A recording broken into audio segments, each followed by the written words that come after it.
One man who knows the dangers only too well is Aman Jabi, who was at the forefront of digital development in Silicon Valley, California, for 25 years.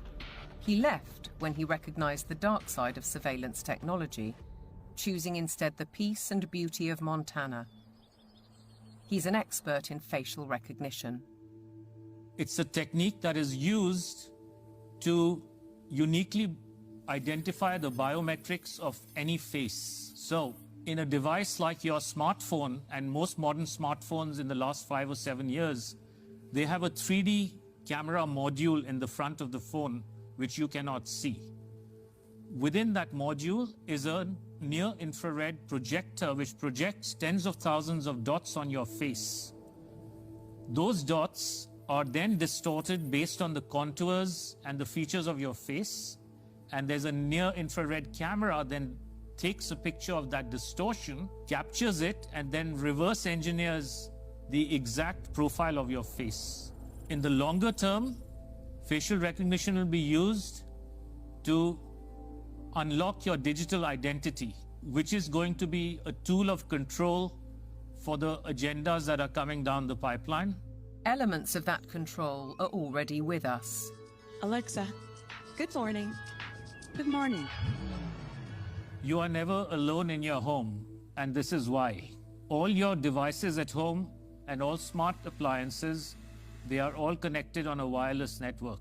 Many of these devices will have cameras, many will have microphones, and so they are monitoring everything all the time. Your smart appliances are communicating with the smart meter and sending it real-time usage data. If there's a Ring camera also in your home, a mesh network is formed, and all your devices are being tracked within the home, its location, its usage, and all the data is going to Amazon servers. When you leave your home, all modern vehicles are connected to the internet, so your automobile is being tracked all the time.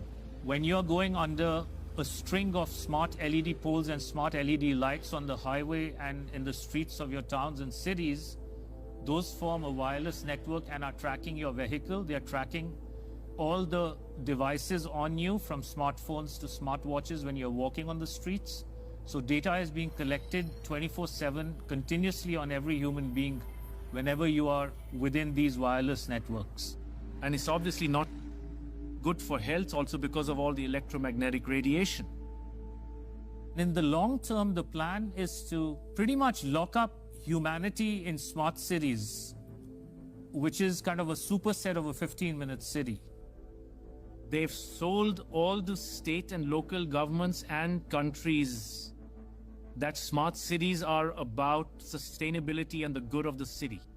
But in reality, the language from the UN and WEF and their white papers is all inverted. So, their monitoring is really about limiting mobility and no car ownership. Right? Surveillance, control via LED grid is why the smart lighting is there. Water management is about water rationing, noise pollution is about speed surveillance, traffic monitoring is about limiting mobility, and then, of course, energy conservation is all about rationing heat, electricity, and gasoline. Another concept one should be familiar with is called geofencing, and think of it as an invisible fence around you, where you cannot go beyond a certain point, and that will be related to your face recognition, digital identity, and access control. Your smart contracts, SoftBrick can turn off your digital currency beyond a certain point from your house. Our world has been turned into a digital panopticon. That means you can be monitored, analyzed, managed, and monetized.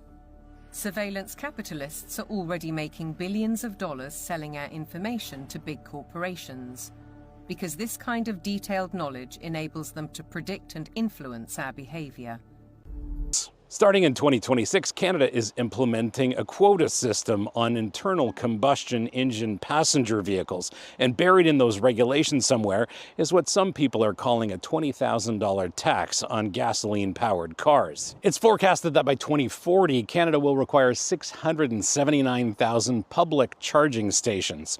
Right now, we have 34,000. That's like promising to put a Tim Hortons on every corner when you've barely got one per city. Officially, Official sources say we need between $300 billion and $500 billion for adequate charging infrastructure, but some independent experts suggest it's more like $1.1 trillion. And when your infrastructure costs have a margin for error in the hundreds of billions of dollars, you're probably not ready to mandate anything. Fun fact, $1.1 trillion for infrastructure improvements means every Canadian would need to contribute about $27,500 just for the privilege of this mandate. At minus 15 degrees Celsius, the average EV loses 30% of its range.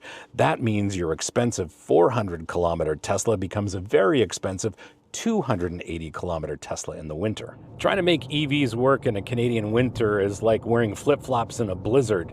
You can make it to your front door, but you're not getting to Winnipeg. EV sales are cratering, rebates are gone, Canada needs 2,000% more charging capacity while upgrading a grid that already struggles. Rural areas face abandonment, and cost estimates vary by many, many billions, if not trillions. And the solution is mandatory quotas starting next year? It's like forcing everyone to play hockey on rinks that don't have ice yet. They're mandating a transition to technology that people aren't buying, using infrastructure that doesn't exist, funded by money we don't have. But hey, at least we have a plan. And remember, this isn't some conspiracy theory. It's right there in the regulations. This starts next year, and most Canadians don't even know it's coming.